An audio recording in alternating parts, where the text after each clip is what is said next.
Welcome to the Jill on Money Coronavirus Market Update. It is Saturday, June 27th. And for some of you, this could be an unpleasant weekend because some of you have not yet filed your tax returns. And some of you may find that this is not going to be a particularly fun time to do it. It's so much better to do your taxes in March when the weather stinks than June, July when it's nice out.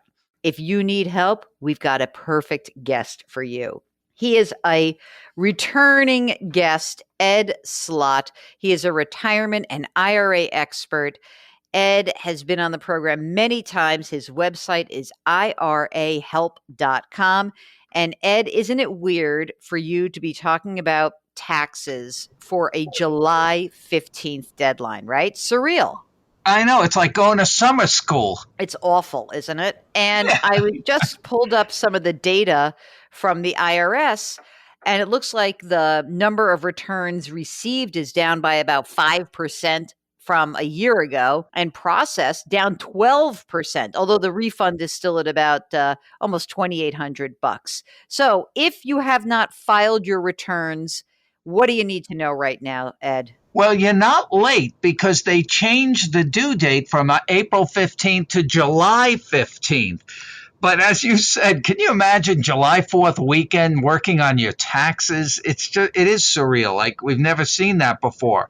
But so the actual due date is July 15th. Some people think that's an extended due date. It isn't. It's the actual due date.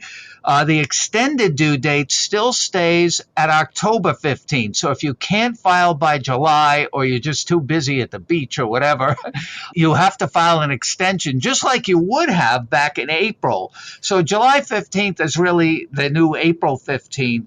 If you need an extension, you file it before July 15th for October 15th. But there's certain things that cannot be extended and certain things that are. For example, believe it or not, if you haven't made an IRA or Roth IRA contribution for 2019, last year, you still have until July 15th to make that contribution.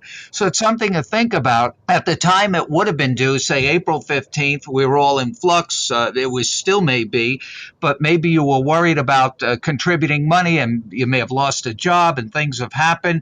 So hopefully if things settle down maybe and you're able to contribute for last year, you can still do it up to July 15th, but there is no extension beyond that date, even if your return is on extension. Let's say I filed my returns back in April or even May, and now I do have the cash to make an IRA contribution. Do I need to amend what I've already filed? Yes, if you want to take a deduction for it, you want to get more money back. Yeah. Okay. How hard is that, the amending? Well, that's a simple item. I mean, it's simple if you know what you're doing, like everything else, but it's relatively simple. However, if you're making a Roth contribution, which I like better because you don't get a tax deduction, but you never have to pay the tax in retirement, then you don't have to amend your return because Roth IRAs don't go on the return. But if you're in a situation where you may be qualifying for this retirement savers credit, then you would want to put it on because you could actually get a credit for contributing to a retirement account. But in no way can you contribute for 2019 after July 15th. And if you are making the contribution, I've already seen problems with this, make sure with your financial institution that it's earmarked for 2019. I've already seen problems with computers that believe it's for 2020 because normally after April 15th it would have been. So make sure once you made your contribution, go back and check that they've deposited for the right year. So let me ask you another question about this. You mentioned the payment, that $1,200, $500 per kid. And this keyed off of your 2019 return. So can you just explain how that economic impact payment is calculated and what happens if you actually made too much money? Like a lot of people got a check based on 2018. I just saw something, I think yesterday, how they're going about recouping money back. I don't know how that's going to work. I'm sure the computers will catch up to you at some point, so I wouldn't spend that money yet. Another point on July 15th, by the way, while I'm thinking of it, they changed not only the due date for the tax return, but for people that pay estimated taxes. If you recall, they moved the April 15th. If you pay estimated taxes, those of you who do or are listening, you know you pay 4 quarterly payments. The first one is April 15th. The next one is June 15th. They were both moved to July 15th. So speaking of having money, that's what reminded me when you were talking about that. You're going to need the money for your first two estimates by July 15th. So you better start getting that ready. They're both due. Both installments 1 and 2 are due July 15th. Okay, here's a question self-serving because I'm in that category. Should I send two separate checks? Because I don't actually, No, I no. can just do one check with it says Yeah, Q1, Q2. yeah, I did that too. But on certain states, like in the state of New York, you have to do the two separate ones because they ask you for which quarter. But for the federal, you just post a payment. So we pay our taxes and explain to people about if you are going to go on extension and you do file your form. People will say to me, like, well, if I'm going to actually have to pay the tax that's due anyway, why should I just not file right now? Oh, no, no, no. That is an excellent point, and I answer that question every year, as you know. The extension is only an extension of time to file, not to pay. If it was an extension of time to pay, everybody would say, you know what, talk to me in October. That's when I'll feel like paying. Except right now, you have this extra time period because of the COVID virus, obviously, till July 15th, where no interest is accruing. But if you don't pay by July 15th what you owe, then the hammer comes down on you, even if you're on extension. The extension is only an extension of time to file, not to pay. In fact, the penalty for not filing is 10 times worse than the penalty for not paying. So you want to make sure you file. So, a few other issues around taxes that I want to ask you about. I remember that we had some medical and dental expense change last year, and I've already forgotten about this. But what's the amount? Is it exceeding 7.5% of your Seven and a return? half. It was supposed to go to 10, then it went back to 7.5. But the bottom line is, unless you have heavy medical expenses, you're not going to get the deduction because of the higher standard deduction. And the people that tend to have the highest medical expenses are older people, and they even get an extra standard deduction.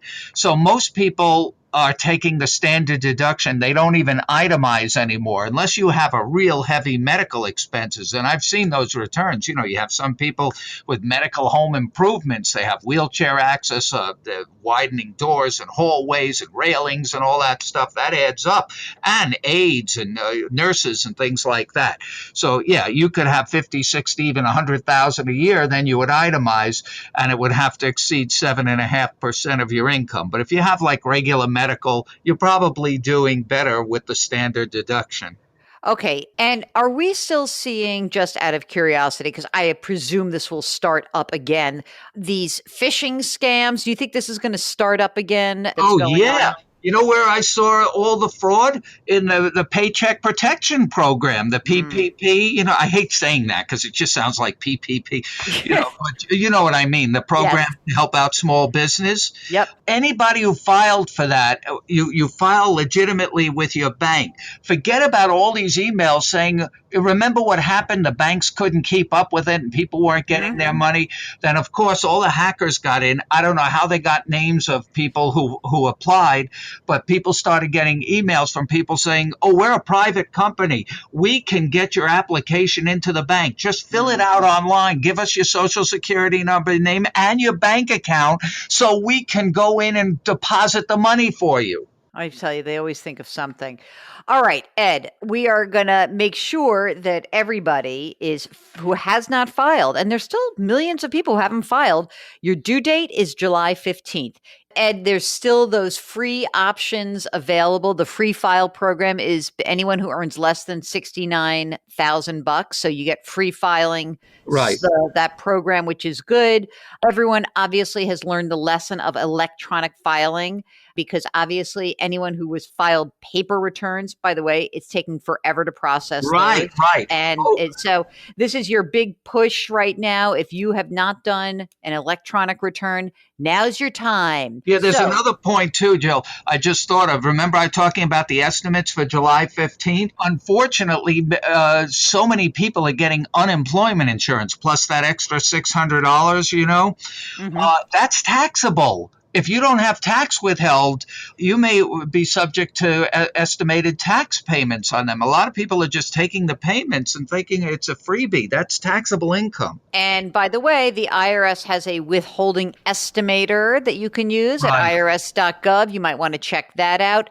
Tomorrow, we are going to talk to Ed about all of the changes on retirement accounts that you should know about for the second half of this year because there are many, many changes. So, tomorrow we will be talking once again to our favorite tax and retirement plan expert, Ed Slott. This is an update for you people who have not yet filed. And for the rest of you, this is your moment to feel virtuous. I already filed. Everything is great.